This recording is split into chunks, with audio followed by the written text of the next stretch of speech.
तरह योगी जी जो है उत्तर प्रदेश में उनके घरों पे जिस तरह बुलडोजर चला के और इंसाफ करते, उसी तरह हमारे मुख्यमंत्री जो है देवेंद्र फडणवीस, इनसे ये मैं चाहता हूँ कि इनके घरों पर भी बुलडोजर चलाए और इनके ऊपर सख्त से सख्त जो योगी जी कार्रवाई करते उसी तरह इन्होंने भी कार्रवाई करना चाहिए।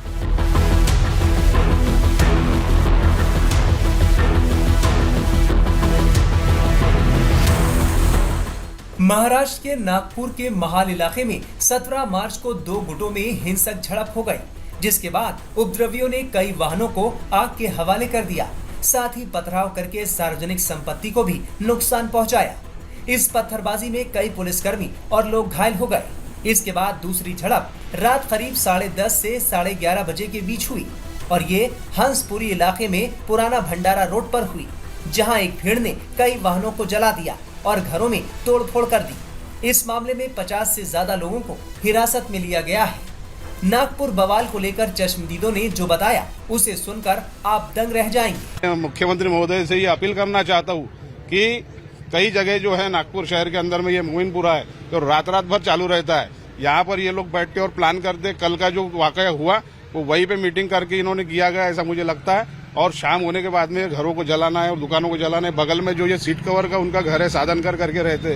ये फोटोग्राफर का यहाँ पर घर है, वहाँ पे रेंगे जी का, ये हाड़ वैद्य ये डॉक्टर है यहाँ पर। इनके घरों में जा जाके इन्होंने ये जो चीज किया हुआ है, दवाखानों को नहीं छोड़ा, बच्चों को नहीं छोड़ा, महिलाओं को आपने गंदी गंदी अश्लील गालियां दी है।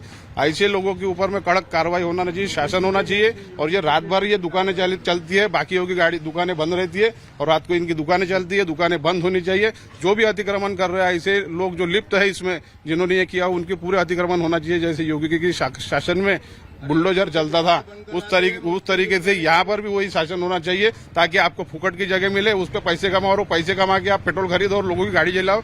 ये अभी चलेगा नहीं। कड़क शासन की हम मांग यहाँ पर करते हैं। मैं ये चाहता हूँ कि महाराष्ट्र सरकार जो है, भारतीय जनता पार्टी, हमारे मुख्यमंत्री जो है, जिस तरह योगी जी जो है उत्तर प्रदेश में उनके घरों पे जिस तरह बुलडोजर चला के और इंसाफ करते, उसी तरह हमारे मुख्यमंत्री जो है देवेंद्र फडणवीस, इनसे ये मैं चाहता हूँ कि इनके घरों पर भी बुलडोजर चलाए और इनके ऊपर सख्त से सख्त जो योगी जी कार्रवाई करते उसी तरह इन्होंने भी कार्रवाई करना चाहिए।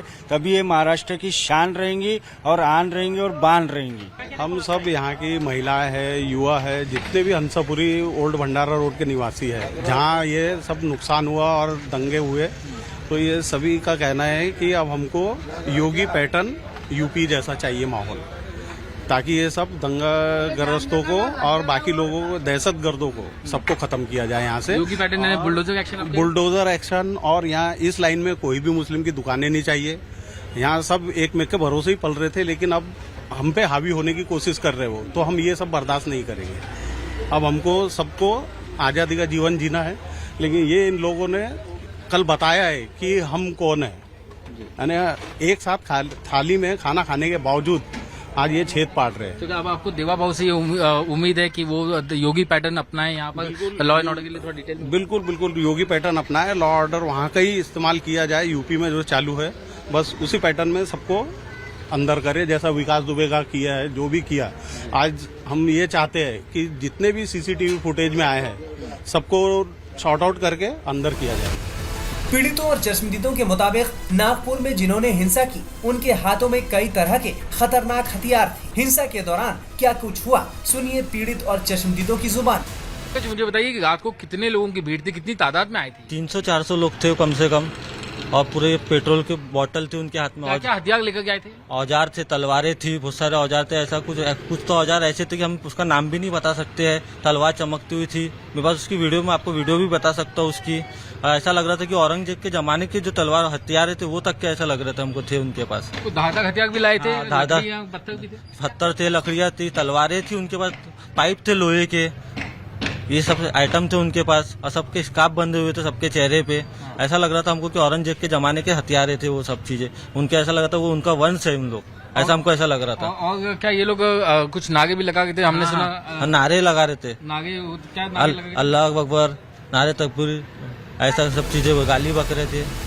वहीं महाराष्ट्र के मुख्यमंत्री देवेंद्र फडणवीस ने कहा है कि हिंसा कतई बर्दाश्त नहीं की जाएगी और दंगाइयों से सख्ती से निपटा जाएगा। नागपुर के महल इलाके में जिस प्रकार से तनाव की स्थिति निर्माण हुई ये बहुत ही निंदनीय है। जिस प्रकार से कुछ लोगों ने पत्थरबाजी की है, पुलिस पर भी पत्थर फेंके हैं, ये बिल्कुल गलत है। मैं स्वयं इन सारी घटनाओं पर नजर रखकर हूं।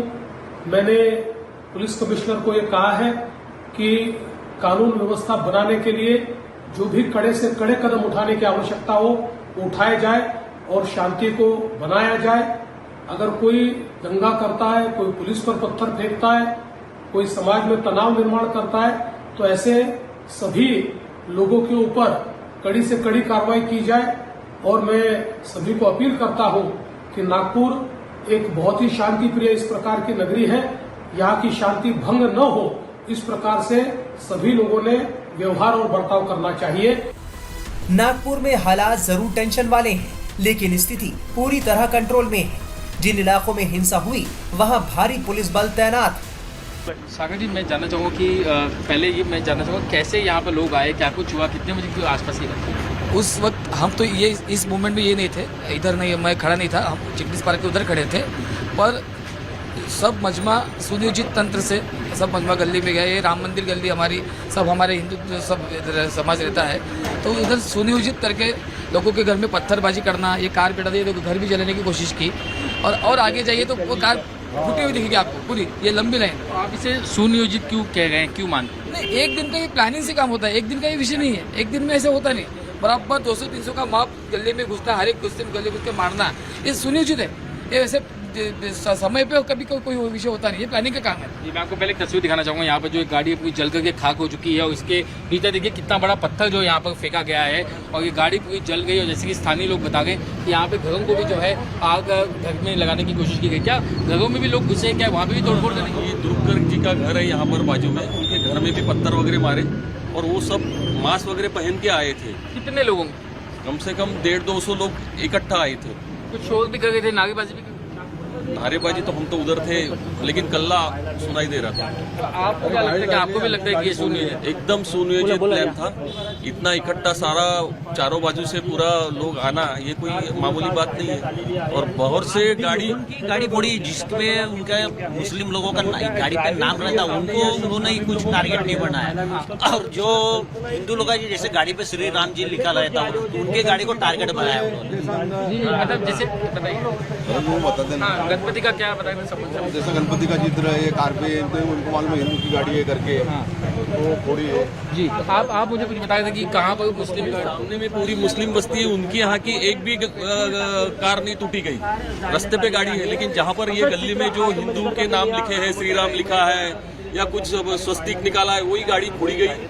एक तो ये कि पूरी जो भीड़ है वो नकाबपोश आई थी, चेहरा ढक करके आई थी ताकि सीसीटीवी फुटेज में उनके जो तस्वीर है वो कैद ना हो, उनके चेहरे ना आए। दूसरा, जैसे कि स्थानीय लोग बता रहे हैं कि चुन चुन करके एक ही धर्म के, एक ही समुदाय के लोगों की गाड़ियों को निशाना बनाया गया। जिन गाड़ियों पर गणेश जी की मूर्ति, स्वस्तिक, श्री राम इस तरह के निशान थे, उन गाड़ियों को जो है चिन्हित किया गया, उन्हें ही आग के हवाले किया गया। जबकि दूसरे जो धर्म के जो लोग हैं उनकी जो गाड़ियां थी उसे छुआ तक नहीं गया। पुलिस दंगाइयों की पहचान कर उनकी धरपकड़ कर रही है। अब देखना होगा कि उनके खिलाफ क्या एक्शन होता है।